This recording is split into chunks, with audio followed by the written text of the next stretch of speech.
Hello friends, welcome to Bismi சமையல். இன்றைக்கி நம்மளோட வீடியோவில் பெண்களுக்கு தேவையான ரொம்ப யூஸ்ஃபுல்லான கிச்சன் டிப்ஸ் தான் பார்க்க போகிறோம். இந்த டிப்ஸ் எல்லாத்தையும் நீங்கள் தெரிஞ்சு வச்சுக்கிட்டிங்கன்னா உங்களோட பணமும் சரி, உங்களோட நேரமும் சரி ரொம்ப மிச்சமாகும். அது மட்டும் இல்லாமல் உங்களோட டெய்லி வேலைகள் ரொம்ப ஈஸியாக எந்த டென்ஷனும் இல்லாமல் முடிஞ்சிடும். என்னென்ன டிப்ஸ்ன்னு பார்க்குறதுக்கு முன்னாடி நீங்கள் நம்மளோட வீடியோவை இப்போ தான் ஃபஸ்ட் டைம் பார்க்குறீங்கன்னா நம்மளோட பிஸ்மி சமையலுக்கு சப்ஸ்கிரைப் பண்ணுங்கள். பக்கத்தில் இருக்கக்கூடிய பெல் ஐக்கானையும் கிளிக் பண்ணி அதில் ஆல்ங்கிற ஆப்ஷனையும் செலக்ட் பண்ணுங்கள்.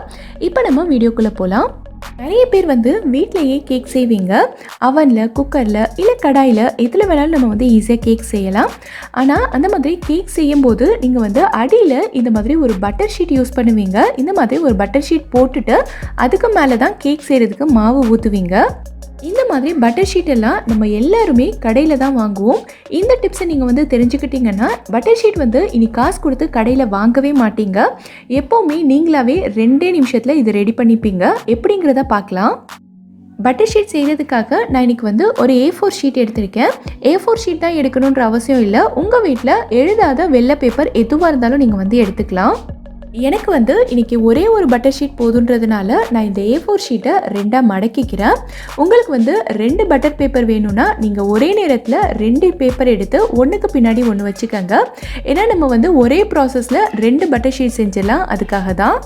இப்போது இந்த பவுலில் நான் கொஞ்சமாக 1 டீஸ்பூன் அளவுக்கு எண்ணெய் எடுத்திருக்கேன். நம்ம சமையலுக்கு யூஸ் பண்ணுற எந்த எண்ணெய் வேணாலும் நீங்கள் எடுத்துக்கலாம். கூடவே இந்த மாதிரி ஒரு ப்ரஷ்ஷும் எடுத்திருக்கேன். இந்த ப்ரஷ் இல்லைன்னா பரவாயில்ல, நீங்கள் உங்கள் வீட்டில் இருக்க ஏதாவது ஒரு டீஸ்பூன் எடுத்துக்கலாம். இப்போது இந்த எண்ணெயை லைட்டாக ப்ரஷ்ஷில் தொட்டுட்டு நம்ம பேப்பரில் அப்ளை பண்ண போகிறோம். ஃபஸ்ட்டு நீங்கள் அப்ளை பண்ணும்போது எண்ணெய் பேப்பரில் பட்டும் படாத மாதிரி தான் இருக்கும். பட் அடுத்தடுத்து நீங்கள் செய்யும்போது பேப்பர் எண்ணெய் நல்லா உறிஞ்சிடும். நம்ம இந்த மாதிரி மேலே இருக்க பேப்பரில் மட்டும்தான் எண்ணெய் அப்ளை பண்ண போகிறோம்.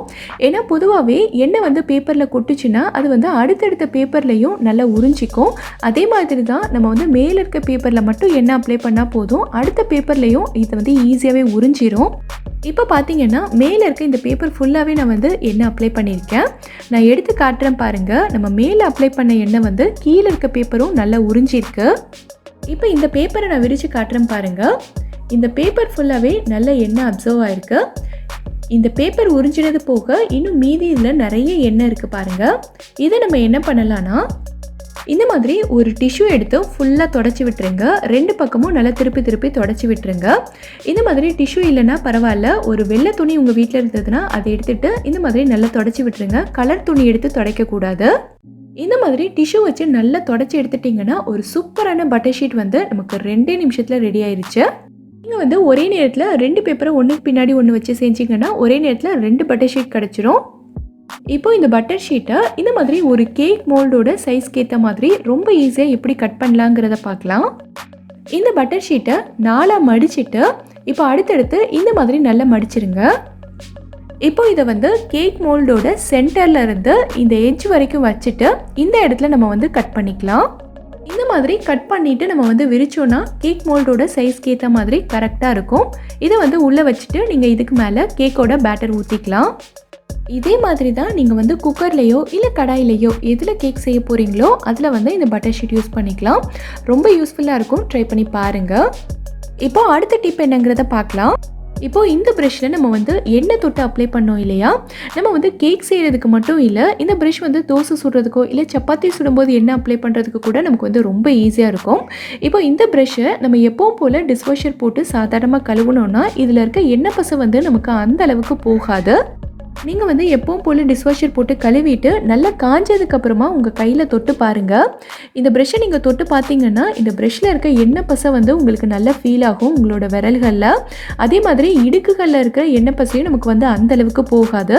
ஸோ இதை ரொம்ப ஈஸியாக ஒரு எண்ணெய் பசை கூட இல்லாமல் ரொம்ப நீட்டாக எப்படி கழுவுறதுன்னு பார்க்கலாம். இப்போ இந்த பவுலில் நான் கொஞ்சமாக பேக்கிங் சோடா எடுத்திருக்கேன். இது நம்ம வீட்டில் எப்போவுமே யூஸ் பண்ணுற ஆப்ப சோடா தான். இது கூடவே கொஞ்சமாக பாத்திரம் கழுவுற லிக்விட் எடுத்திருக்கேன். இது கூடவே கொஞ்சமாக தண்ணியும் சேர்த்துக்கலாம்.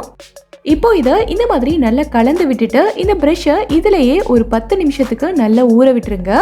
நம்ம சேர்த்துருக்க பேக்கிங் சோடா இந்த எண்ணெய் பிசுக்கு எல்லாத்தையுமே கம்ப்ளீட்டாக எடுத்துரும். இப்போ ஒரு 10 நிமிஷம் நல்லா ஊறினதுக்கப்புறமா இந்த ப்ரஷ் எடுத்து நீங்கள் நார்மல் வாட்டரில் நல்லா கழுவிடுங்க. கழுவுனதுக்கப்புறமா இந்த ப்ரஷ்ஷில் கொஞ்சம் கூட எண்ணெய் பசை இருக்கவே இருக்காது. ரொம்ப யூஸ்ஃபுல்லாக இருக்கும்னு நினைக்கிறேன். ட்ரை பண்ணி பாருங்கள். நம்ம எல்லார் வீட்லேயுமே இந்த மாதிரி ஸ்டீல் வாட்டர் பாட்டில்ஸ் இருக்கும். இப்போ எல்லாருமே நம்ம வந்து இதை தான் யூஸ் பண்ணுறோம்.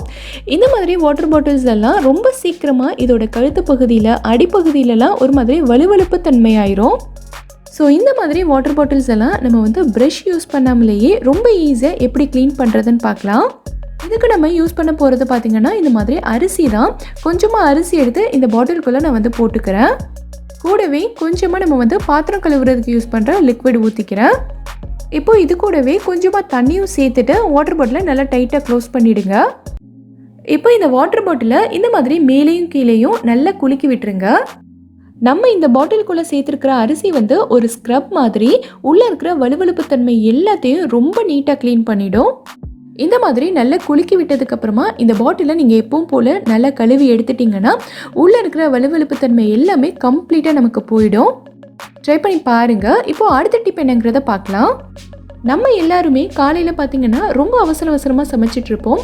இந்த மாதிரி அவசரமாக சமைச்சிட்ருக்கும்போது நம்ம இந்த மாதிரி காஞ்ச மிளகாலாம் எடுத்து கையால் கிள்ளி போட்டோன்னா அந்த கையை நம்ம உடனே கழுவிடணும். நம்ம வந்து மறந்துட்டு கண்ணு மூக்குலலாம் வச்சுட்டோன்னா இது வந்து ரொம்ப எரிய ஆரம்பிச்சிடும். இந்த எரிச்சலை நமக்கு வந்து ஒழுங்காக சமைக்கக்கூட முடியாது. இந்த மாதிரி பிரச்சனையெல்லாம் ஆகாமல் இருக்கிறதுக்கு ஒரு ஈஸியான ஐடியா இருக்குது. என்ன பண்ணணுங்கிறத பார்க்கலாம். நீங்கள் வந்து காஞ்ச மிளகா வாங்கிட்டு வந்து பாட்டிலில் ஸ்டோர் பண்ணும்போதே இந்த மாதிரி ஒரு சிசர் வச்சு குட்டி குட்டியாக உங்களுக்கு வேண்டிய சைஸில் கட் பண்ணிக்கோங்க. இதை வந்து நீங்கள் 2ஆவோ 3ஆவோ கட் பண்ணிக்கலாம். சிசர் வச்சு கட் பண்ணிங்கன்னா ரொம்ப ஈஸியாக இருக்கும். இந்த மாதிரி நல்லா கட் பண்ணதுக்கப்புறமா உங்கள் பாட்டிலில் போட்டு நீங்கள் ஸ்டோர் பண்ணி வச்சுக்கோங்க. அடுத்து நீங்கள் வந்து சமைக்கும்போது இந்த காஞ்ச மிளகாயை கையால் தொட வேண்டிய அவசியமே இருக்காது. இந்த மாதிரி மூடியிலே உங்களுக்கு வேண்டிய அளவுக்கு எடுத்துகிட்டு நீங்கள் வந்து சமையலுக்கு யூஸ் பண்ணிக்கலாம். இந்த டிப் உங்களுக்கு யூஸ்ஃபுல்லாக இருக்குன்னு நினச்சிங்கன்னா நம்ம வீடியோவை லைக் பண்ணுங்கள். இப்போ அடுத்த டிப் என்னங்கிறத பார்க்கலாம். நம்ம எல்லார் வீட்லேயுமே இந்த மாதிரி நிறைய பாட்டில்ஸ் இருக்கும். இந்த பாட்டிலெலாம் நம்ம வந்து ரொம்ப நாளாக ஏதாவது ஒரு பொருள் போட்டு வச்சு யூஸ் பண்ணிகிட்டு இருந்தோம்னா அடுத்து வந்து அந்த பொருள் காலியானதுக்கு அப்புறமாவும் இந்த பாட்டிலில் அதே ஸ்மெல் தான் வந்துக்கிட்டு இருக்கும். அடுத்து நம்ம வேறு எந்த பொருளும் போட்டு வச்சு யூஸ் பண்ண முடியாத மாதிரி இருக்கும். மாதிரி பாட்டிலில் இருக்கிற ஸ்மெல்லை ரொம்ப ஈஸியாக எப்படி போக வைக்கிறத நம்ம பார்க்கலாம். இதுக்கு நம்ம யூஸ் பண்ண போகிறது பார்த்திங்கன்னா கடுகு தான். கடுகு வந்து நம்ம எல்லார் வீட்லேயுமே இருக்கும். ஸோ இதுலேருந்து ஒரு 1/2 டீஸ்பூன் அளவுக்கு சேர்த்துக்கிறேன். கூடவே இந்த மாதிரி ஒரு டிஷ்யூ பேப்பரை எடுத்திருக்கேன். இந்த டிஷ்யூ பேப்பரில் நான் வந்து கொஞ்சமாக தண்ணி சேர்த்து இதை ஈரமாக்கிட்டு இதையும் பாட்டிலுக்குள்ளே சேர்த்துக்கிறேன். உங்ககிட்ட டிஷ்யூ பேப்பர் இல்லைன்னா சாதாரண பேப்பர் இருந்துச்சுன்னா அதை ஈரமாக்கிட்டு நீங்கள் வந்து சேர்த்துக்கலாம். இப்போ இந்த பாட்டிலை வந்து நல்லா டைட்டாக க்ளோஸ் பண்ணிவிட்டு இதை ஒரு 7லேருந்து 8 மணி நேரத்துக்கு அப்படியே விட்டுருங்க. 8 மணி நேரத்துக்கு அப்புறமா நீங்கள் இந்த பாட்டிலை ஓப்பன் பண்ணி இதில் இருக்க டிஷ்யூ கடுகு எல்லாத்தையும் வெளியில் எடுத்துட்டு நீங்கள் எப்போ போல் தண்ணியில் நல்லா கழுவி எடுத்துட்டிங்கன்னா அடுத்து இந்த பாட்டிலில் எந்த ஸ்மெல்லுமே வரவே வராது. நீங்கள் வேறு எந்த பொருள் வேணாலும் இதில் போட்டு வச்சு யூஸ் பண்ணிக்கலாம். ட்ரை பண்ணி பாருங்கள். இப்போது அடுத்த டிப் என்னங்கிறத பார்க்கலாம். துவரப்பருப்பு, கடலைப்பருப்பு, பாசிப்பருப்பு இந்த மாதிரி பருப்பு வகைகள்லாம் நம்ம வந்து நிறைய வாங்கி ஸ்டோர் பண்ணும்போது இதில் ரொம்ப சீக்கிரமாக வண்டு சின்ன சின்ன பூச்சிகள்லாம் வந்துடும். இந்த மாதிரி பருப்பு வகைகள்லாம் எவ்வளோ நாள் ஆனாலும் வண்டு வராமல் இருக்கிறதுக்கு நம்ம என்ன பண்ணணுங்கிறத பார்க்கலாம். உங்கள் வீட்டில் இந்த மாதிரி பிரியாணி இலை இருந்ததுன்னா எடுத்துக்கோங்க. இந்த குவான்டிட்டிக்கு நான் வந்து 2 பிரியாணி இலை எடுத்திருக்கேன். ஸோ இதை வந்து நம்ம பருப்பு வச்சுருக்க டப்பாக்குள்ளே போட்டு வச்சிடலாம். இந்த பிரியாணி இலையோட வாசத்துக்கு இதில் வண்டு பூச்சி எதுவுமே வரவே வராது. எவ்வளோ நாள் வேணாலும் நீங்கள் ஸ்டோர் பண்ணி வச்சு யூஸ் பண்ணிக்கலாம். ட்ரை பண்ணி பாருங்கள். இந்த வீடியோவில் நான் சொல்லியிருக்க எல்லா டிப்ஸுமே உங்களுக்கு ரொம்ப ரொம்ப யூஸ்ஃபுல்லாக இருக்கும்னு நினைக்கிறேன். எந்த டிப் உங்களுக்கு ரொம்ப யூஸ்ஃபுல்லாக இருந்ததுங்கிறத கீழே இருக்க கமெண்ட்டில் எனக்கு சொல்லுங்கள். இந்த வீடியோ பிடிச்சிருந்தா லைக் பண்ணுங்கள். உங்கள் ஃப்ரெண்ட்ஸ் உங்கள் ஃபேமிலி மெம்பர்ஸ் கூட இந்த வீடியோவை ஷேர் பண்ணுங்கள். மறக்காமல் நம்ம பிஸ்மி சமையலுக்கு சப்ஸ்கிரைப் பண்ணிவிட்டு பக்கத்தில் இருக்கக்கூடிய பெல் ஐக்கானை கிளிக் பண்ணி அதில் ஆல் ஆப்ஷனையும் செலக்ட் பண்ணுங்கள். தேங்க்யூ.